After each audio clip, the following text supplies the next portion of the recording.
a letting agent has got a landlord that wants to sell and they've owned it in their own name for 20 odd years and they're going, I've had enough, I want to sell. What couple of lines could you give to them to talk them out of it, or shouldn't they? What do you think they should do? Well, I What could would they first say? of all say to them, how much are you going to get in your pocket when this is all done?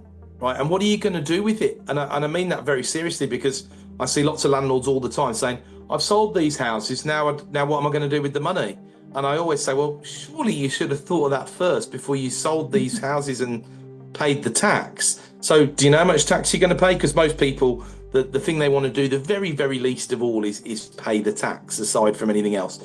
And I encourage everybody to look at, like, realizable returns. There's no point saying it's worth 300, I only owe 100 on it these days, so there's 200 grand there. There really isn't, right? Not if you bought it at 40 grand way back when, right? There's plenty to come off the top of that. So help them out thinking about the tax front, perhaps refer them to an accountant or similar if they need one, if you've got a professional services relationship with someone. And I'd also say to them, look, there's very possible that we can find you a nice buyer, what you'll be able to do. So let's say we did evict the tenant. Well, they don't all go on the day and might have to go to court and all the rest of this stuff, which obviously is true apart from anything else. But it's not just that. It's when it's empty and then it's got to sit on the market for sale.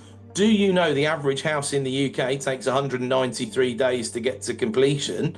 Well, that's nearly 7 months with no income, but also these days it's double council tax and it's this and that and the other. And that's costing you £1,000 a month. Have you got that £1,000 a month set aside from your rent savings? That's 7 grand to think about before we have to touch it up because we didn't see when they moved the sofa that this needed doing and that needed doing.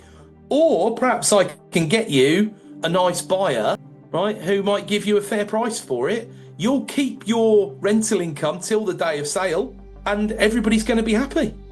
What do you think about that? Much better deal. Sign me up, Adam. Sign me up.